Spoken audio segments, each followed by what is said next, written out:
Assalamualaikum warahmatullahi wabarakatuh. Di sini saya akan menjelaskan tentang desain metode eksperimen. Desain metode eksperimen. Yang pertama yaitu metode eksperimen adalah metode penelitian yang digunakan untuk mencari pengaruh perlakuan tertentu terhadap yang lain dalam kondisi yang terkendalikan. Kemudian karakteristik dari desain metode eksperimen, yaitu yang pertama, variabel bebas yang dimanipulasi. Memanipulasi variabel adalah tindakan yang dilakukan oleh peneliti atas dasar pertimbangan ilmiah. Perlakuan tersebut dapat dipertanggungjawabkan secara terbuka untuk memperoleh perbedaan efek dalam variabel yang terkait. Kemudian yaitu variabel lain yang berpengaruh dikontrol agar tetap konstan, yaitu merupakan usaha peneliti untuk memindahkan pengaruh variabel lain yang mungkin dapat mempengaruhi variabel terkait. Dalam pelaksanaan eksperimen, grup eksperimen dan grup kontrol sebaiknya diatur secara intensif agar karakteristik keduanya mendekati sama. Dan yang terakhir yaitu observasi langsung oleh peneliti. Tujuan dari kegiatan observasi dalam penelitian eksperimen adalah untuk melihat dan mencatat segala fenomena yang muncul yang menyebabkan adanya perbedaan di antara dua grup. Dan tujuan dari metode ini yaitu untuk meneliti pengaruh dari suatu perlakuan tertentu terhadap gejala suatu kelompok dibanding kelompok lain dengan perlakuan yang berbeda. Kemudian adalah bentuk desain penelitian eksperimen. Yang pertama yaitu pre-eksperimen atau non-desain. Yang dimaksud di sini yaitu karena desain ini belum merupakan desain sungguh-sungguh. Masih terdapat variabel luar yang ikut berpengaruh terhadap terbentuknya variabel dependen. Kemudian pre-eksperimental ini mempunyai 3 jenis. Yang pertama one-shot case study, yaitu jenis ini dimaksudkan untuk menunjukkan kekuatan pengukuran dan nilai ilmiah suatu desain penelitian. Dan yang kedua yaitu one group pretest post-test, yaitu terdapat pretest sebelum diberikan perlakuan.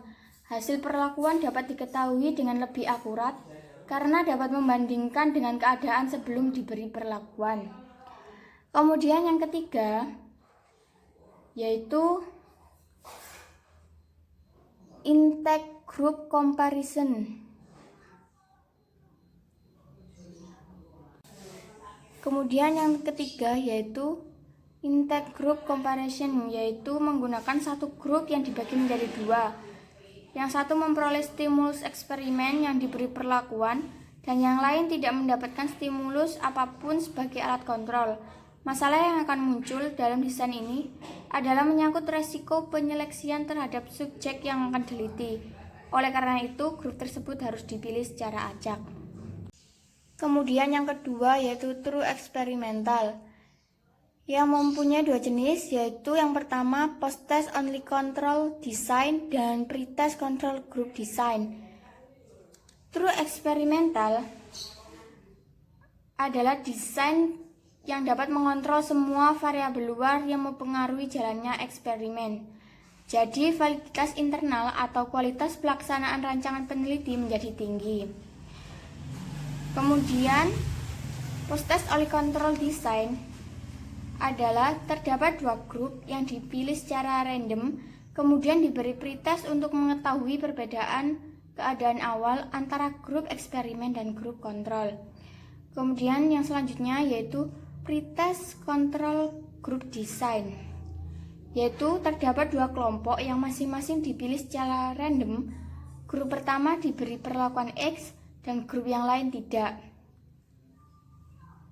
Selanjutnya yaitu factorial eksperimen, yaitu merupakan modifikasi dari desain true eksperimental, yaitu dengan memperhatikan kemungkinan adanya variabel moderator yang mempengaruhi perlakuan terhadap hasil. Semua grup dipilih secara random kemudian diberi pretest. Grup yang akan digunakan untuk penelitian dinyatakan baik jika setiap kelompok memperoleh nilai pretest yang sama.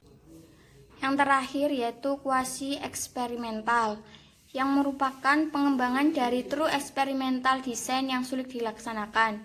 Desain ini mempunyai variabel kontrol tetapi tidak digunakan sepenuhnya untuk mengontrol variabel luar yang mempengaruhi pelaksanaan eksperimen.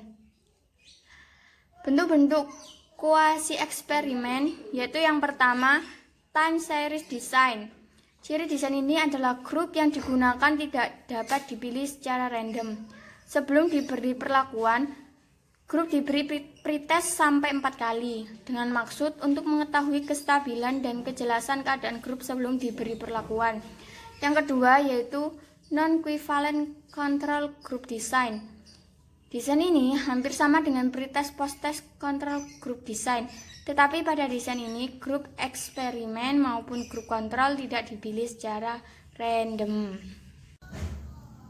Kemudian, langkah-langkah dalam metode eksperimen. Yang pertama yaitu ada permasalahan yang signifikan untuk diteliti. Yang kedua, pemilihan subjek untuk kelompok eksperimen dan kelompok kontrol. Yang ketiga, pembuatan atau pengembangan instrumen. Yang keempat, pemilihan desain penelitian. Yang kelima, eksekusi prosedur. Yang keenam, melakukan analisis data. Dan yang ketujuh, yaitu memformulasikan simpulan.